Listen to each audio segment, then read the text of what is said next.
Dropping in at the skate park is one of the biggest milestones in park skating.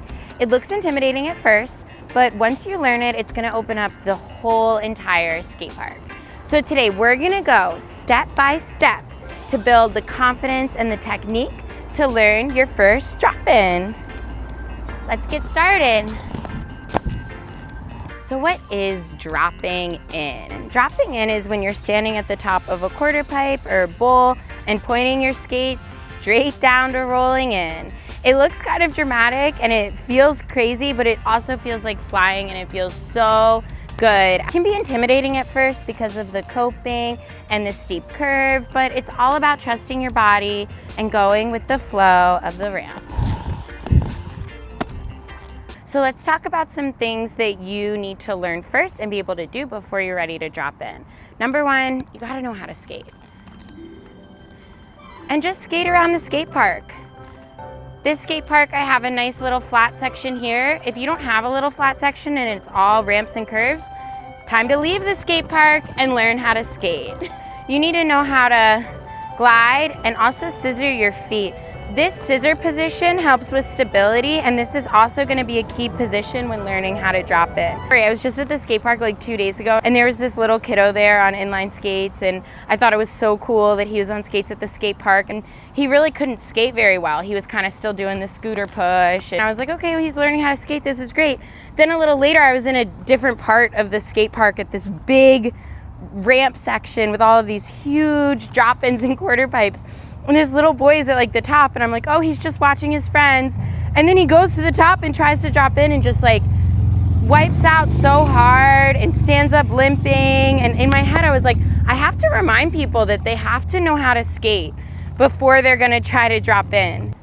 Next, you need to be able to skate down a ramp, just a small incline. So find the smallest ramp at the skate park. But to go down the incline or to roll down the incline, you're just gonna bend your knees, scissor your feet, and keep your weight forward. So there's actually a lot that you can do with a ramp first before you drop in to kind of get used to the movement and get ready for it. Side step up a ramp, and then turn and point your skates down. That one's nice because you can sort of pick whatever distance you're comfortable with. So maybe round one, you sidestep like this far up and point your skates down. And then round two, you sidestep a little further and point your skates down. Some other things you can do is you can roll up, bend your knees, look over your shoulder, and come back down. This one's really good. When I first started skating, before I could drop in, somebody taught me this one, where you just roll up, bend your knees, look over your shoulder, come back down. And doing it backwards too. So turning around, going up backwards, bend your knees, come back down, and that gives you the flow of actually coming down. You can also roll across it, and then turn and point your skates down. So these are just little exercises you can do to sort of build the confidence, build the strength, getting used to the flow, getting used to the ramp. Now let's talk about dropping in, and let's go through this step-by-step of dropping in on the ramp.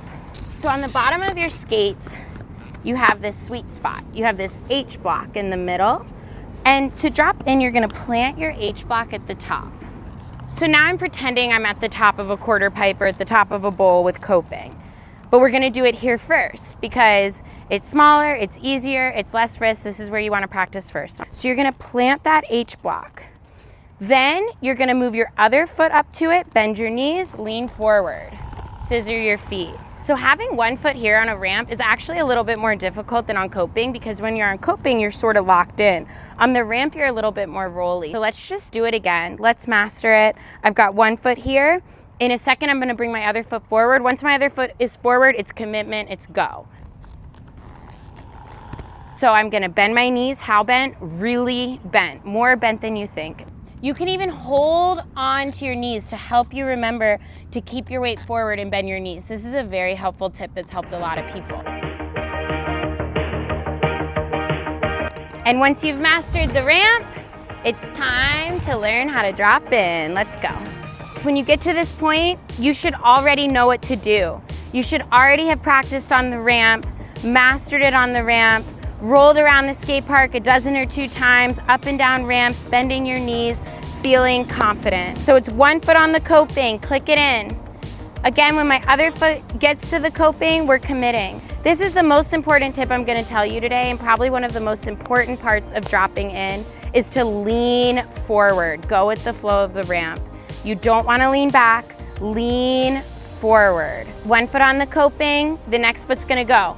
No lingering. You have to make a commitment once your other foot is there. Lean forward, bend your knees. As soon as you hit the ramp, scissor your feet for that stability. Look both ways.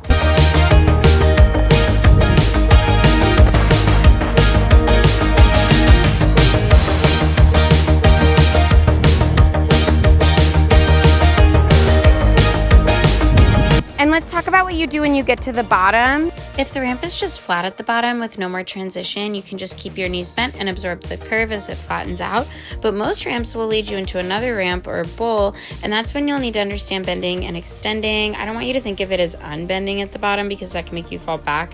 It's really just like a fluid motion of bending as you go down and extending as you come back up. The drills I gave you to practice before the drop-in will help with this, but the best way to learn it is to find a spot where you can practice that back and forth flow. Now I could make a whole video about pumping around bowls, pumping back and forth. There's a lot to unpack here, but I'm gonna save that for a different day. Just know that this is a good exercise. Lots of bending my knees. Such a good leg workout. And this is a good one to practice before you're ready to drop in. It'll help you with mastering your confidence. Some things to keep in mind. Other people. I'm in an empty park right now, but a lot of times there's a lot of other people and you have to watch out. Before you even think about dropping in, look around, look at the flow, make sure there's nobody at the bottom and nobody coming, especially if you're a beginner because your control isn't very solid. There's something called snaking at a skate park. Snaking is when you drop in right into somebody's line and you cut them off. So for example, somebody hits that rail right there and they're headed that way to go hit the next rail and they hit the rail, I drop in, I'm a snake, I cut them off. You don't want to be a snake, especially if you're a beginner. Hang out at the top, watch the flow. Also, if somebody's hitting that rail, just watch them. It's pretty cool, right? The other thing you want to keep in mind about ramps, stairs, and Euro gaps. So what happens to a lot of beginners is you get used to kind of rolling down ramps and getting really confident with just rolling in, rolling up and over. You can't tell that that's a set of stairs.